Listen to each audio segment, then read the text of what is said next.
Conjunction के इस video में हम then also, even then, yet, still, however इन सब का उपयोग फिर भी, तब भी या इसके बावजूद भी के सेंस में सीखेंगे। जैसे कि वो कभी स्कूल नहीं गया फिर भी उसे ये आता है।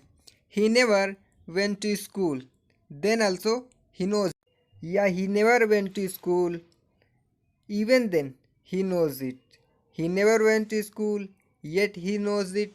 He never went to school, still he knows it. या आप कह सकते हैं he never went to school, however he knows it.